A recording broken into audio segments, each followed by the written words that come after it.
À Chihuahua, au Mexique, la légende raconte que le corps d'une jeune fille embaumée se trouve dissimulé sous la cire d'un mannequin. Certains affirment que parfois la belle s'anime, se promenant dans la boutique où elle est exposée, bougeant ses yeux de verre et souriant de ses lèvres glacées. Le 25 mars 1930, quand Pascualita Perales Pérez Esparza exposa pour la première fois la grande figure de cire dans la vitrine de sa boutique La Popular, elle fit sensation. Vêtue d'une robe de mariée de la nouvelle collection printemps-été, ses yeux pétillants, sa peau rosée, son sourire mystérieux, ses mains marbrées de ridules et ses ongles abîmés étaient si réalistes que les passants s'arrêtaient pour la contempler subjugués. Quand il lui demandait où elle avait pu se procurer un aussi beau modèle, Pascualita répondait qu'elle l'avait fait venir de Paris, ou qu'elle l'avait acquis à Mexico dans une boutique prestigieuse, El Puerto de Liverpool, qui proposait de la dentelle, des rubans, des fleurs de tissu, des boutonnières et différents produits dont elle se servait pour confectionner ses robes de mariée. Elle expliquait qu'au début, les propriétaires s'étaient montrés réticents à lui vendre, mais qu'elle les avait menacés d'arrêter de leur acheter des fournitures, et ils avaient donc fini par céder. La manière pouvait sembler un peu rude, mais Pascualita s'était véritablement entichée de ce mannequin, et elle le voulait à tout prix. Comme elle l'avait exposé pour la première fois le jour de l'incarnation, elle l'avait baptisé Chonita, mais il n'allait pas garder ce nom très longtemps. Si tout le monde s'accordait à dire que la femme de cire ressemblait étrangement à Pascualita ou à sa sœur Chuca, certains qui l'observèrent plus attentivement que les autres remarquèrent qu'elle était la réplique parfaite de sa fille, qui était morte de manière tragique peu de temps auparavant, le jour même de son mariage.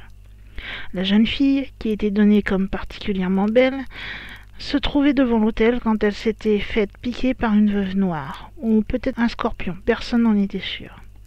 Et sa disparition avait laissé sa mère inconsolable. Une sordide rumeur se mit alors à courir qui disait que Pascualita refusait de laisser partir sa fille. Elle aurait laissé embaumer son corps et qu'elle l'exposait dans la vitrine de sa boutique.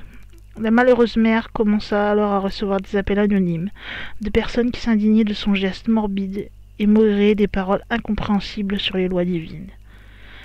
Espérant mettre un terme à ce harcèlement, elle fit alors rédiger un démenti formel par un notaire public qui fut ensuite diffusé dans tous les journaux de la ville.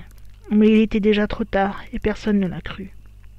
La belle Chonita fut alors rebaptisée la Pascualita, du prénom de sa propriétaire.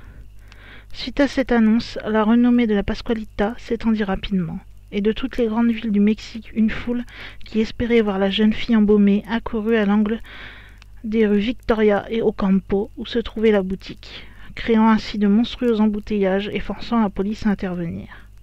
Certains qui cherchaient à vérifier la véracité des rumeurs inspectaient soigneusement le mannequin sans s'en approcher, mais d'autres le malmenaient, tirant ses cheveux ou enfonçant leurs ongles dans la peau cireuse. Le phénomène prit bientôt une telle ampleur que, las de devoir se déplacer sans cesse, les autorités décidèrent d'envoyer certains de leurs représentants à la boutique afin de déterminer la nature exacte de l'objet. Par un malheureux hasard, quand les policiers se présentèrent au magasin, Pascualita était en train de nettoyer le mannequin, et elle leur proposa de revenir plus tard.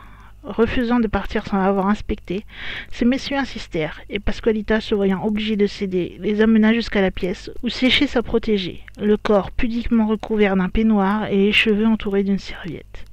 Cependant, si elle accepta de leur montrer son visage, elle refusa obstinément de la dévêtir, et faisant appel à la décence, elle réussit à les convaincre d'en rester là. Personne ne sut jamais les propos qui furent échangés ce jour-là, mais par la suite, quand certains demandèrent aux policiers si la poupée de cire dissimulait réellement le corps de la fille de Pascualita, alors ils restaient évasifs, ne confirmant ni n'infirmant, ce qui contribua bien sûr à accréditer l'hypothèse dans l'esprit de chacun. Au début des années 60, certains rapportèrent que parfois, la nuit tombée, la mariée de cire prenait vie et qu'elle se promenait dans les rues de Chihuahua.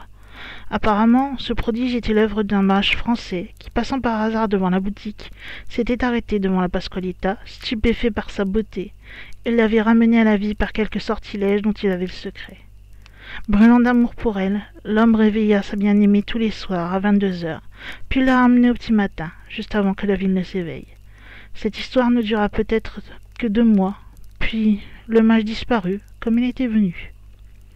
Personne ne sait si la belle continua ses promenades nocturnes au cours des années suivantes, mais en 1967, peu après la mort de Pascualita Esparza, de nouvelles histoires virent le jour, dont personne n'avait jamais entendu parler auparavant.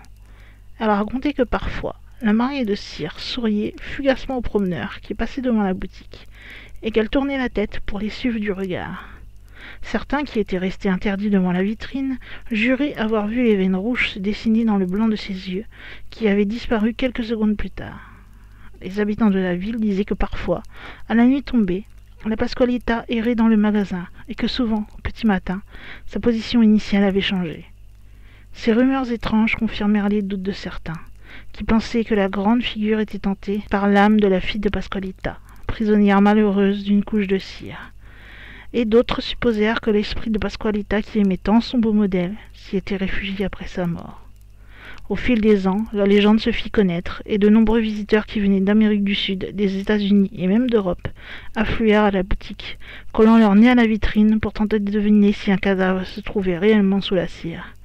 Les détails du mannequin, l'expression de son visage, ses vrais cheveux, ses ongles imparfaits, et les pliures de ses mains leur inspiraient un malaise indéfinissable. Et souvent, ils en repartaient avec la conviction que la chose exposée dans la boutique était bien le corps embaumé d'une jeune fille.